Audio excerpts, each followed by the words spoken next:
नमस्कार विद्यार्थी मित्र, कक्षा 9 प्रकरण नंबर 24 हमारे इस पाठ्य पुस्तक का अंतिम प्रकरण। आप ध्यान से इस महान कवि कबीर जी के दोहे हम आगे उनका भावार्थ प्रस्तुत करेंगे। कवि परिचय प्राप्त करते हैं। कबीर का जन्म काशी में हुआ था और इनकी भाषा राजस्थानी, हरियाणवी, पंजाबी, खड़ी बोली सभी हिंदी भाषा प्राकृतिक भाषाओं का मेल था। अवधी ब्रज भाषा का मिश्रण था। इनके गुरु का नाम रामानंद था। बीजक नाम का ग्रंथ उनका बहुत प्रसिद्ध है। सबद, साखी, रमेनी आदि उनकी भाषाओं का ये प्रचलित ग्रंथ है। वे एक ही ईश्वर को मानने वाले थे, एक निष्ठ भक्त थे। उनका निधन 1518 में हुआ है। काव्य पंक्तियाँ पद कबीर के दोहे, पद दो हैं, दो ही वाक्य में बहुत मर्म की बातें समझाने वाले हमारे कबीर जी। इस दोहे को द्वारा हमें उसका भावार्थ समझना है। कस्तूरी कुंडली बसे मृग ढूंढे वन माही। हिरण जो है, मृग जो है, कस्तूरी नामक एक पदार्थ है, वह उसकी नाभि में ही होता है, पर वह वन में ढूंढता रहता है। ऐसे ही हम मनुष्य भी, हमारे हर घट घट में राम है। ईश्वर ही हमारे आत्मा ही परमात्मा है, ये हम मानते हैं, पर फिर भी हम ढूंढते रहते हैं दुनिया में ईश्वर कहाँ है। तो ये बहुत ही गहराई वाली बात है। हमें समझना है कि मनुष्य हैं हम, एक केवल मनुष्यता हम बरकरार रखें तो ये हमारी भक्ति हो जाती है।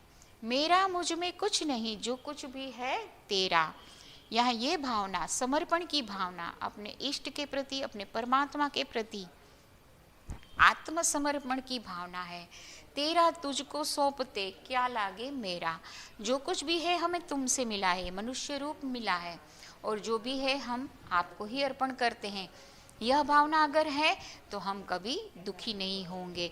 ये हमारे कबीर के बोध काव्य हैं, बोध प्रद है।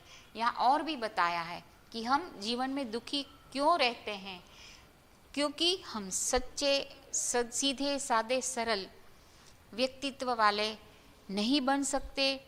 तो भी हमें कोई ऐसे सज्जन व्यक्ति से भी हम नाता रख ले, रिश्ता रख ले, उस सज्जन व्यक्ति के साथ रहे तो भी हम कुछ सीख सकते हैं। इसलिए कवि कहते हैं कि संत मिले सुख उपजे, दुष्ट मिले दुख होए।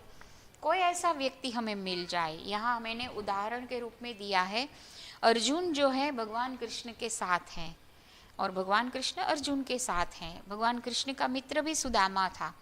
तो ऐसे कोई महान ज्ञानी विद्वान पुरुष या व्यक्ति के साथ हम रहते हैं तो थोड़ी बहुत हमारे जीवन में भी उनकी विद्वता या उनसे कुछ, हम कहते हैं ना, हमारा सलाहकार, हमारा एडवाइज़र भी भगवान कृष्ण जैसा होना चाहिए, है ना। तो ये बात हमें सीखनी है कि ऐसे संत सज्जन अच्छे व्यक्ति हमारे जीवन में हो, उसको हमें संभाल कर रखना है। नहीं तो ये महाभारत जैसे शकुनी है, और कैसे बड़ा महाभारत का युद्ध रचा गया। दुर्योधन के सलाहकार थे शकुनी और अर्जुन के सलाहकार थे भगवान कृष्ण। तो ये कैसे व्यक्तियों से हम नाता रखते हैं जिनसे हमारा जीवन क्या से क्या हो जाता है। आगे की काव्य पंक्तियां हम पढ़ते हैं। कबीर के दोहे में कहते हैं कि सोना सज्जन साधुजन। आगे हमने पढ़ा ना कि ऐसे साधु सज्जन लोग मिल जाए, ऐसे सोने जैसे गहना जो सोना बनता है, 100 टच सोनू, आखिर सोनू ज होय छे। ऐसे व्यक्ति अगर हमें मिल जाए तो हमें उनसे रिश्ते नाते बना कर रखना है। टूटे से भी जोड़ कर रखना है। 100 बार टूटे तो भी उससे हमें जोड़ कर रखना, किसी न किसी प्रकार से हमें उससे मित्रता संबंध बनाए रखना है। जैसे दुर्जन कुंभार के एक धका, तो ऐसे सज्जन व्यक्ति हैं, उनसे हमें रिश्ता नाता बना कर रखना है। क्योंकि दुर्जन व्यक्ति हैं, उनकी तो एक धाक या एक प्रहार से जैसे एक कुम्हार का कुंभ घड़ा टूट जाता है। तो इस प्रकार हमें ऐसे सज्जन या महान ज्ञानी पुरुषों से संबंध बनाए रखना है। उदाहरण दिया है, अहरण की चोरी करे, करे सुई का दान। अहरण एक लोहे का हथियार है, उस बड़े से हथियार की चोरी कर लेते हैं, फिर उसमें से छोटी छोटी सुइयां बनाकर दान करते हैं। बड़ा सा घपला करते हैं, बड़ा सा कांड कर देते हैं, बहुत सारे पैसे हड़प लेते हैं, फिर कुछ पैसों का दान कर देते हैं, तो उस दान का महत्व रहता नहीं है। फिर ऊंचे चढ़कर देखते, कौतुक दुर्विमान, फिर कहते मैं तो बहुत दान करता हूँ, बहुत पुण्यशाली हूँ, बहुत उदार हूँ, मेरे लिए तो ईश्वर का विमान आएगा। ये बाह्य आडंबर की बातें हैं। आगे की काव्य पंक्ति में कबीर जी अपने दोहे में कहते हैं कि इस संसार में 5 रत्न हैं। जैसे पंच तत्व से हमारा शरीर चलता है, हवा, अग्नि, धरती, आकाश, तो इस प्रकार से हमें भी इस पंच तत्व या पंच रत्न से हमें सीखना है। क्या कहते हैं कि इस संसार में 5 रत्न जैसे लोग हैं या 5 रत्न हैं जिनको हमें संभल कर रखना है। एक पहला साधु मिलन, कोई अच्छे संस्कारी या सज्जन साधु पुरुष मिल जाए। दूसरा हरिभजन, भगवान, ईश्वर, अल्लाह, गॉड, जिसकी भी आप आस्था में हो उसका नाम स्मरण। दया, दीन दुखियों के प्रति हमें दया रखनी है, उदारता रखनी है।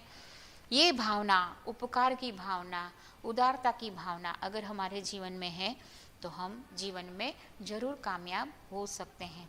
आगे के दोहे में कवि कहते हैं कि हमें बाह्य आडंबर से या बाह्य दिखावे से उस दिखावे में नहीं आना है। दूसरों का महल देखकर हमें अपनी झोंपड़ी नहीं जलानी है। दूसरों की मर्सिडीज गाड़ी या दूसरों के महल देखकर हमें अपना जो भी है उसमें रूखे सूखे में, इसीलिए कवि कहते हैं कि रूखा सूखा खाई के, ठंडा पानी पी के, जो भी है हमारी मेहनत का है। कहने का अर्थ है मेहनत और ईमानदारी से हमने जो भी प्राप्त किया है उसमें जो आनंद है वह ऐसे ही जैसे कहते हैं अप्रामाणिकता से मिला हुआ हमें इतना आनंद नहीं दे सकता। आप विद्यार्थी मित्र, आपने बहुत पढ़ाई की है, रात दिन एक करके पढ़ाई की है, और फिर उसके बाद जो मार्क्स मिलते हैं उसकी वैल्यू आपको होती है कि अरे भाई मैंने बहुत पढ़ा था, अरे वाह इतना अच्छा मार्क्स आया। और कहीं कॉपी करके लिख लेते उसमें मज़ा नहीं है ना। तो यही हमें सीखना है कि रूखा सूखा खाए के भी जो भी हमारी मेहनत का है जो भी है उसमें हमें आनंद लेना है, पर किसी की देखकर, किसी के बाह्य आडंबर को देखा देखी में हमें कोई भेदभाव नहीं रखकर, चुपड़ी खाकर, मतलब कोई घी से लथबथ खाना खाता है, कोई जिसकी जो फैसिलिटीज़ है या जो उनके पास पैसे हैं उस हिसाब से रहते हैं, तो हम हमारे मेहनत और ईमानदारी से जो हम करते हैं उनमें कोई हमें भेदभाव न रखकर, या तो हमें हमारे संतोष से, प्रामाणिकता से, हमारे लालच में आकर हमें हमारे मन पर नियंत्रण रखकर हमें लालच में फंसना नहीं है।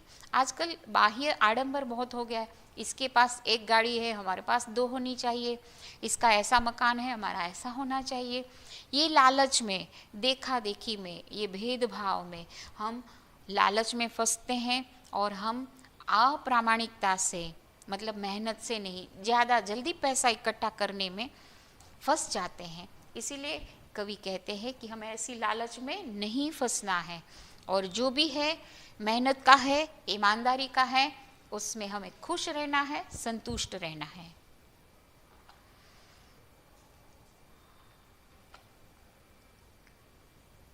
अंत में एक और दोहे की ओर हम आगे बढ़ेंगे कि दुख में सुमिरन सब करे। हमें हमेशा हमारे इष्ट, कहते हैं ना कि हमारे अंदर आत्मा है और आत्मा में ही परमात्मा है, कभी उसको दुखी नहीं करना है। हमें इंसानियत से सबके साथ रहना है, सबके साथ उदारता से, प्रेम से रहना है, तो हम दुखी नहीं होंगे और दूसरों को भी दुखी नहीं करेंगे। पर कहते हैं कि अगर हम दुखी दूसरों को करेंगे, हमारे स्वभाव से, हमारे वर्तन से, हमारे बिहेवियर से, हमारे वाणी से हम कुछ ऐसा बोल देते हैं तो हम भी दुखी होते हैं, दूसरे भी दुखी होते हैं। इसलिए कवि कहते हैं कि दुख में सुमिरन सब करे, सुख में करे न कोई। हमें हमेशा ईश्वर का आभार मानना है। हमें ये सुंदर शरीर मिला है, इसलिए हमेशा हमें ईश्वर स्मरण में रत रहना है। सुख में सुमिरन करे तो दुख काहे को होय। तो हम हमेशा ईश्वर का आभार प्रकट करें, उनको याद करें कि हमें ये सुंदर शरीर मिला है, इस सुंदर सृष्टि में रहने का अवसर मिला है, यही हमारे लिए बहुत है।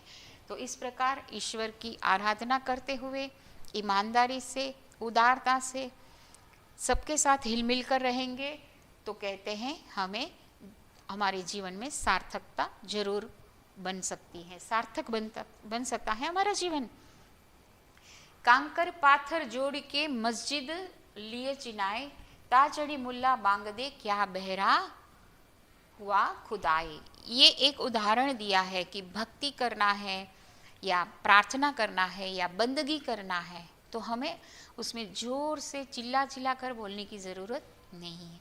शांति से, सुकून से, मन से हम कोई प्रार्थना कर ले तो भी भगवान सुनते हैं।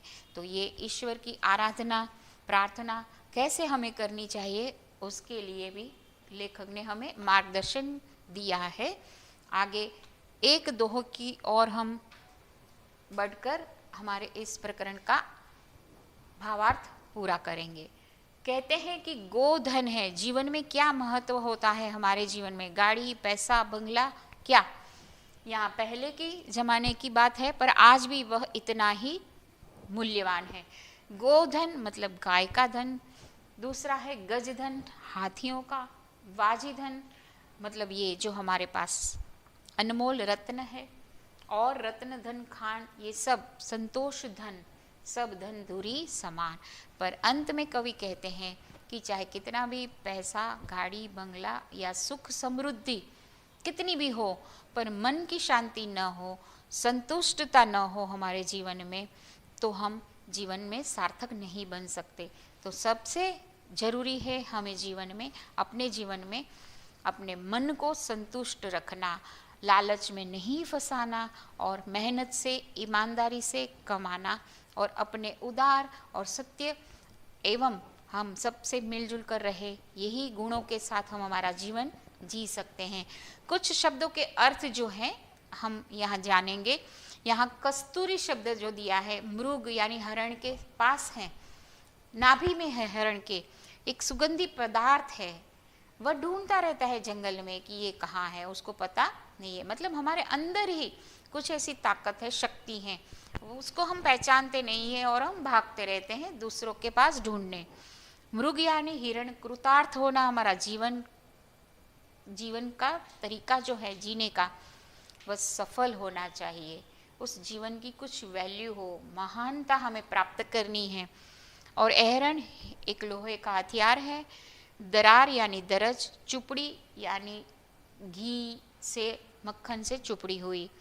यहाँ मुख्य सार बात बताई है, दीन, नम्र, विनीत, गरीब ऐसा भी अर्थ हो सकता है। काकर, कंकड़, पत्थर, सुमिरन, स्मरण, गज, हाथी, वाजी, घोड़ा और धूल, मिट्टी, धूरी। तो जीवन में धन, पैसा, लालच, सुख, समृद्धि ये सब कब सार्थक हो सकता है? जब संतोष जीवन में आए, हमारे जीवन में एक सुकून मिले, चैन मिले, तब हमारा जीवन सफल हो सकता है।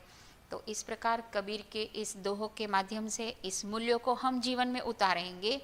मुझे आशा है कि यह दोहे आप जरूर समझ सकते हैं और आगे भी हमारे इस प्रकरण की चर्चा हम जारी रखेंगे। धन्यवाद।